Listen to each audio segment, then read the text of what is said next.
تمام صوفیوں کے امام ہیں. آپ فرماتے ہیں لوگوں مجھے نہیں پتا کہ نماز کے اندر تمہاری حالت کیا ہے، نماز کے اندر تمہارے کیا حالات ہیں، مجھے نہیں پتا. اور یہ امام غزالی رضی اللہ تعالیٰ عنہ یہ عاشقوں کا گھرانہ ہے. آپ کا نام ہے محمد اور آپ کے والد کا نام بھی محمد، ان کے والد کا نام بھی محمد، پھر ان کے والد کا نام بھی محمد. 4 واسطوں سے جو بھی آپ کے والد آئے سب کا نام محمد تھا. امام محمد بن محمد بن محمد بن محمد غزالی شافعی رحمۃ اللہ تعالی علیہ. آپ فرماتے لوگوں نماز کے اندر تمہاری کیا حالت ہوتی ہے مجھے نہیں پتا، لیکن میری حالت یہ ہے کہ جب میں نماز پڑھتا ہوں، نماز کے اندر حضور پر درود پڑھتا ہوں، پہلے مدینے سے درود کا سلام کا جواب سنتا ہوں، پھر آگے نماز کو مکمل کرتا ہوں. مدینے سے پہلے سلام کا جواب سنتا ہوں، اس کے بعد نماز مکمل کرتا ہوں. اللہ اکبر.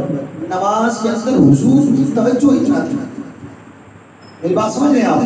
حضور علیہ السلام سے اتنا محبت کرتے تھے کہ نماز کے اندر بھی حضور کا خیال رکھ کر حضور پر درود پڑھا کرتے تھے. اللہ اکبر. پیارے اسلام بھائیو، میں نے آپ کے سامنے قرآن کریم فرقان حمید کی ایک آیت تلاوت کی. دعا ہے اللہ کریم مجھے حق اور سچ بیان کرنے کی توفیق عطا فرمائے. اللہ کریم نے قرآن کریم کے اندر ارشاد فرمایا فَاسْأَلُوا أَهْلَ الذِّكْرِ إِن كُنتُمْ لَا تَعْلَمُونَ. اے لوگوں جو تم نہیں جانتے، جس چیز کا تمہیں علم نہیں ہے، تو علماء کی بارگاہ میں آؤ اور ان سے سوال کر لو.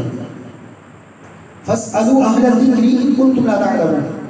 جس چیز کا تمہیں علم نہیں ہے وہ علم حاصل کرنے کے لیے علماء کی بارگاہ میں آ جاؤ، یعنی مانگتے بیٹھ جاؤ.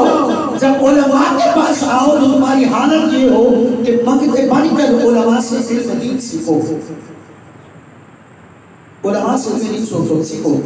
اور علماء کیا مقام کیا ہے، علماء کی فضیلت کیا ہے.